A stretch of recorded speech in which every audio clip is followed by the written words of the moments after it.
हर हर महादेव, जय भोलेनाथ। नमस्कार, मैं साधना पांडे मार्गदर्शन पे आपका स्वागत करती हूँ। दोस्तों, मैं बात करूंगी महादेव की प्रदोष के बारे में। प्रदोष वैसे ही शास्त्रों में बहुत बड़ा महत्व प्रदोष का बताया गया है। कहा गया है कि ये प्रदोष जब महाशिवरात्रि के करीब पड़ता है या फिर मासिक शिवरात्रि और प्रदोष जो एक तिथि में, यानी कि जैसे पूर्व संध्या पे, शिवरात्रि की पूर्व संध्या पे हम प्रदोष का पूजन करेंगे प्रदोष काल में, और अगली सुबह यानी कि ब्रह्म मुहूर्त से हम महादेव के इस जो महाशिवरात्रि है उसका पूजन करने लगेंगे। तो शास्त्रों की दृष्टि से हमारे ऋषि मुनियों ने ये जो तिथि का मेल बनता है, इस मेल को अद्भुत संयोग बताया है और कुछ विशेष प्रयोग। वैसे ही सोम प्रदोष बहुत बड़ा महत्व रखता है, तो इस समय में यदि कुछ विशेष प्रयोग आप कर लेते हैं तो आपको दुर्लभ लाभ की प्राप्ति होती है।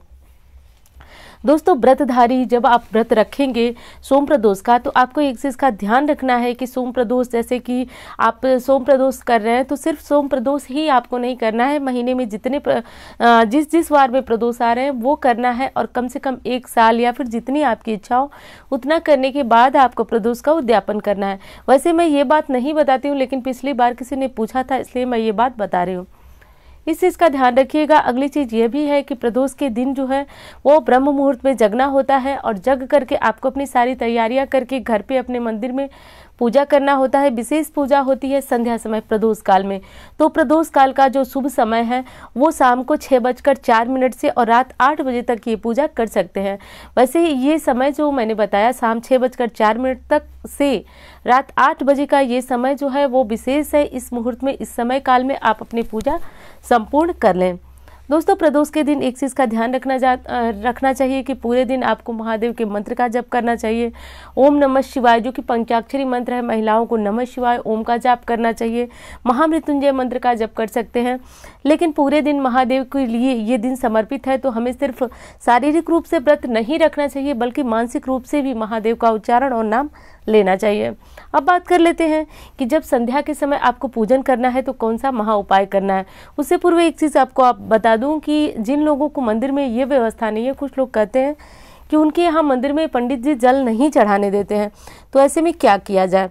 तो अगर आपके यहाँ ये उपाय करने के लिए आपको या फिर किसी भी कारण से शाम के समय प्रदोष काल में आपके यहाँ महादेव जी के मंदिर में आपको जल चढ़ाने की अनुमति नहीं है, तो आप ये उपाय अपने घर पे कर सकते हैं। घर पे यदि आपने शिवलिंग रखा है तो कर सकते हैं। पार्थिव शिवलिंग बनाना हमारे शास्त्रों में बहुत बड़ा महत्व रखा गया है। देखिए, इतने प्रकार के शिवलिंग है, लेकिन सबसे महत्वपूर्ण जो शिवलिंग को महत्ता दी गई है वो है हमारा पार्थिव शिवलिंग। तो पार्थिव शिवलिंग बनाकर आप महादेव, देवादिदेव महादेव की पूजन कर सकते हैं। तो चाहे जहाँ भी आप शिवलिंग देखें, मंदिर में, घर में, कहीं भी, लेकिन मंदिर में विशेष उपाय इसलिए बताती हूँ दोस्तों कि हमारे शास्त्रों में कहा गया है कि प्रदोष के दिन, प्रदोष काल में महादेव का वास शिवलिंग में होता है। चाहे वो घर का छोटा सा शिवलिंग हो या फिर आपके घर मंदिर का शिवलिंग हो, लेकिन महादेव जो है अपने पूर्ण परिवार के साथ शिवलिंग में वास करते हैं। अपने आप में ही ये बहुत एक रोमांचकारी विषय है। आप सोच करके देखिए, मन को बहुत ज़्यादा प्रसन्नता होती है कि जब महादेव शिवलिंग में वास कर रहे होते हैं। हमारे शास्त्र बताए हैं, और शास्त्रों का कथन कभी भी झूठा नहीं साबित होता है। तो जब ऐसा हो और उस समय हम प्रदोष काल में संध्या के समय पूजा आराधना करें तो विशेष फलदायी होता है। तो दिन कोई भी हो, लेकिन प्रदोष काल का पूजन महादेव के लिए बहुत विशेष है। इस चीज़ का ध्यान रखिए। अगली चीज़ है दोस्तों कि जब आप प्रदोष का व्रत करते हैं तो प्रदोष के व्रत में नमक का त्याग किया जाता है। बहुत सारे लोग को प्रश्न आता है कि प्रदोष के व्रत में हम नमक खा सकते हैं या नहीं। तो नमक का त्याग किया जाता है। वैसे तो अन्न का त्याग भी हमारे शास्त्रों में बताया गया, लेकिन किसी कारण से शारीरिक दुर्बलता है या जो भी समस्या है तो आप शाम को भोजन ले सकते हैं प्रदोष काल की पूजा के उपरांत, बिना नमक का मीठा भोजन। लेकिन वो भोजन भी आप न लें, यदि शारीरिक क्षमता आपकी ठीक ठाक है तो वो भोजन भी आप न लें। ये व्रत कहा जाता है कि बेहद विशेष है, और जब ये प्रदोष सोमवार के दिन पड़ता है तो कहा जाता है कि चंद्रमा से संबंधित जो दोष होते हैं वो समाप्त होते हैं। चंद्रमा संबंधित दोष ये होते हैं दोस्तों कि मन हमारा बहुत ज़्यादा विचलित होता है। कभी कभी कोई बात नहीं होती है और हम बहुत ज़्यादा बेचैन होते हैं, परेशान होते हैं। कोई काम हमारा बिगड़ता है तो हम बहुत ज़्यादा परेशान होते हैं। वैसे दोस्तों, यदि हमारे शास्त्रों की बात कहें तो शास्त्रों में स्पष्ट रूप से ये लिखा गया है कि जब आप गहरे संकट में होते हैं, चाहे वो आपके जीवन पे संकट हो, चाहे आर्थिक संकट संकट हो या समझिए कोई भी संकट हो, तो आपको एक ही शरण में जाना चाहिए, वो है देवाधिदेव महादेव की।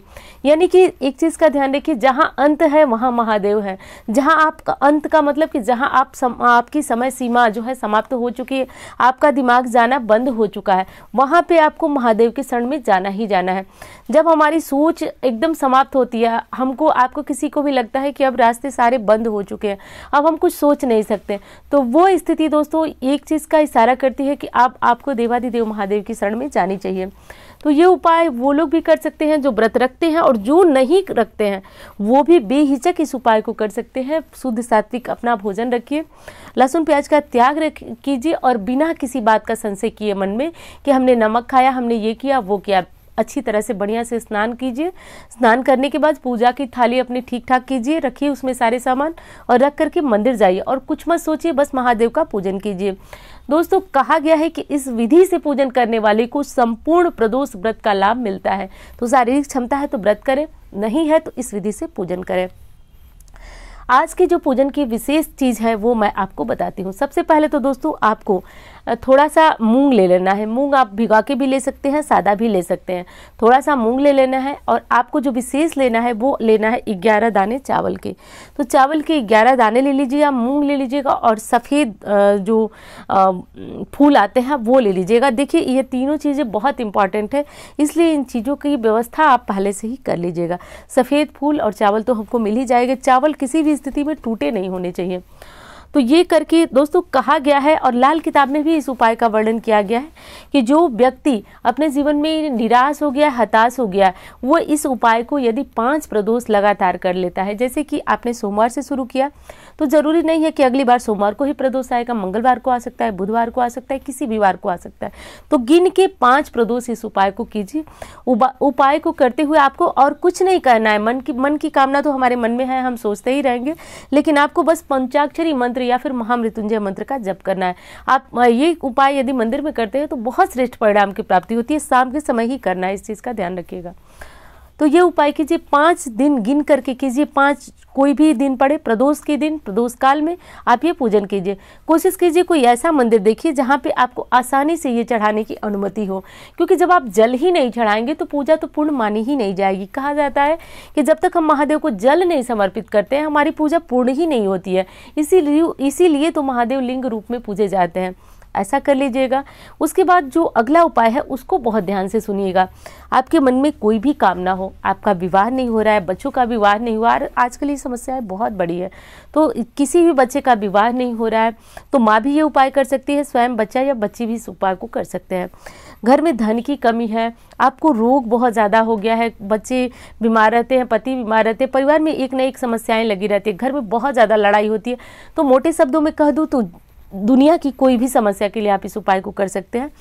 और करना यह है कि आप कम से कम जो है 1.25 पाव मूंग को घर में इसको अच्छी तरह से भिगा लीजिए, और भिगा करके कहीं भी आज नंदी बैल को ढूंढिए। नंदी बैल का मतलब कि बैल आपको अक्सर ही आजकल मिल जाते हैं, इनको ढूंढिए और इनके आगे जो है ये जो मूंग है भिगा हुआ ये रख दीजिए।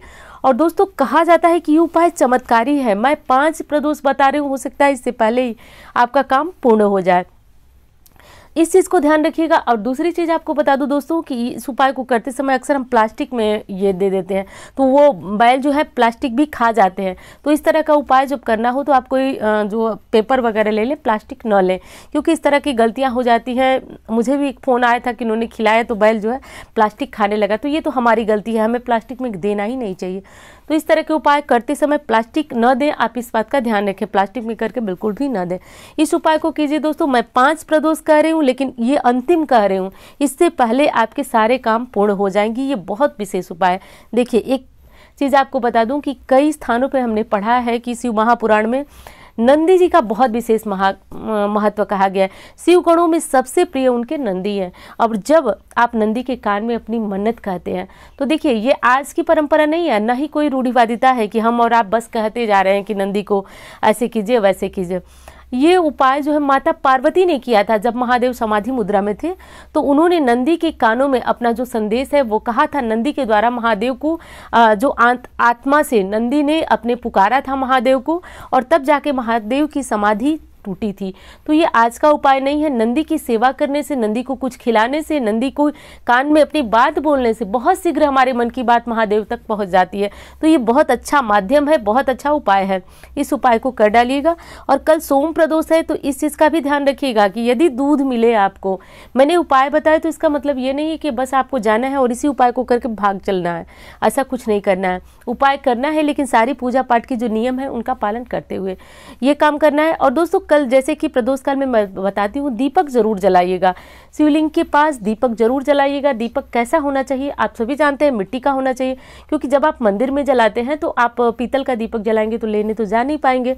तो ऐसी स्थिति में मिट्टी का दीपक जलाया जाता है। कई लोग ये भी पूछते हैं कि दीपक को फिर से दोबारा जला सकते हैं मिट्टी के दीपक को? तो मिट्टी का कोई भी बर्तन हो इस्तेमाल के बाद वो जूठा माना जाता है, तो ऐसा बिल्कुल भी मत कीजिएगा। और दूसरी चीज़ ये भी बताऊंगी आपको कि जब आप दीपक जलाएं तो थोड़ा सा केसर या फिर थोड़ा सा इत्र डाल दीजिए आज के दीपक में, तो बहुत विशेष ये महत्वपूर्ण आपका दीपक हो जाता है। शिव मंदिर में दीपक जलाने के तो अनगिनत फायदे हैं, और अब आपको क्या बताऊं मैं, लेकिन दीपक जरूर जलाइएगा। कपूर जरूर जलाया जाता है। कपूर जला के कर्पूर गौरम करुणावतारम ये आरती की जाती है। तो जो बड़ी वाली आरती होती है वो कर सके, क्योंकि मंदिर में प्रदोष काल में बहुत भीड़ होती है। कर सके तो ठीक है, लेकिन बहुत छोटे में हमारे शास्त्र बताए हैं कि इस उपाय को करने से भी आपकी पूजा पूर्ण होती है। इस काम को कर लें दोस्तों। दूसरी चीज़ है भस्म। भस्म तो देखिए हर पूजा में आपको चढ़ानी चाहिए। कुछ लोग पूछते हैं औरतें चढ़ाएं पुरुष चढ़ाएं। देखिए, अब क्या मैं इस विषय पे बोलूं, आप चढ़ा सकते हैं, कोई समस्या नहीं। औरत पुरुष कोई भी चढ़ा सकता है, स्त्री हो पुरुष हो। अब इस चीज़ में कोई संशय नहीं। एक चीज़ और बताऊं कि बहुत सारी औरतें पूछ रही हैं कि ये ऐसा वीडियो में बोला है कि औरतों को शिवरात्रि व्रत नहीं रखना चाहिए, इन औरतों को उन औरतों को। तो देखिए, एक चीज़ मैं बताऊंगी कि ऐसा कोई भी, ये एकदम मिथ है। हर लोग, यानी कि कोई व्यक्ति कितना भी नराधम हो, वो महादेव का पूजा आराधना कर सकता है। उदाहरण शास्त्रों से ले लीजिए। जब आप शिव पुराण खोलेंगे, मुझे पता है आप शिव भक्त हैं तभी ये वीडियो देख रहे हैं, तो शिव भक्त जब आप शिव पुराण खोलेंगे तो पहले ही आपको मिलेगा चंचुला का जो मिलता है। तो आपने चंचुला के बारे में पढ़ा होगा कि वो कितनी मतलब कैसी महिला थी, दुराचारी थी, पापिनी थी, हर तरह के जो अवगुण थे उसके अंदर थे, लेकिन महादेव ने उसको भी स्वीकार किया। तो आप ऐसी वीडियो में क्यों जाते हैं, क्यों परेशान होते हैं कि आपको ये व्रत रखना? हर व्यक्ति को महादेव की पूजा करने का अधिकार है, ये अधिकार जन्मसिद्ध है। आपको बिल्कुल भी सोचना नहीं है, आप रख सकते हैं व्रत। ये सब जो भ्रम है इसको फैलाना भी उचित नहीं है और मानना तो बिल्कुल भी उचित नहीं है। आप कैसी भी महिला हैं, कैसे भी पुरुष हैं, आपको महादेव की पूजा का पूर्णतः अधिकार है। एक चीज़ और बताऊंगी कि चाहे कितना भी बड़ा साधु सन्यासी हो, उसको भी वही पुण्य प्राप्त होगा और आपको भी वही पुण्य प्राप्त होगा। बस एक चीज़ होती है महादेव की पूजा में, जो कि मैंने अब तक अनुभव किया है। वो ये भी नहीं देखते हैं कि आपने पूजा में क्या चढ़ाया, बस वो देखते हैं आपकी मन की बात, आपके हृदय की बात, आपका विश्वास। कि महादेव का जो शिवलिंग है उसे मात्र पिंडी मत समझिए। देखिए, जो पिंडी समझते हैं वो बस पिंडी ही समझते हैं, आप उसको पिंडी समझिए ही मत। आप अपने नेत्र इस प्रकार रखिए कि वो साधारण महादेव हैं और आप उनका अभिषेक कर रहे हैं, वो बैठे हुए हैं, आप उनका अभिषेक कर रहे हैं। जिस दिन मन में ये बात आ गई, पिंडी को पिंडी समझने लगे आप, उस दिन आपकी पूजा जो है व्यर्थ होती है। तो इस चीज़ को समझिए, बस मन अपना खुला रखिए, बड़ा रखिए, ऐसा कोई समस्या नहीं है। और जो दोनों उपाय मैंने बताए वो ज़रूर कीजिएगा। और दूसरी चीज़ बता दो दोस्तों कि आजकल आप लोगों को एक समस्या हो रही है कि जैसे कि आपके प्रश्नों का उत्तर नहीं मिल पा रहा है। तो इस समय मुझे थोड़ी सी दिक्कत है आंखों में, मैं एकदम देखने पे मेरी आंखों से पानी आ रहा है। तो जल्दी ही मैं आंख को जो है चश्मा वगैरह ठीक करा लूँगी, तो आपके कमेंट का रिप्लाई भी आपको समय से मिलने लगेगा। और दोस्तों, उम्मीद करती हूँ कि ये वीडियो आपको बहुत पसंद आएगी। मिलती हूँ इसी तरह के वीडियो के साथ। धन्यवाद।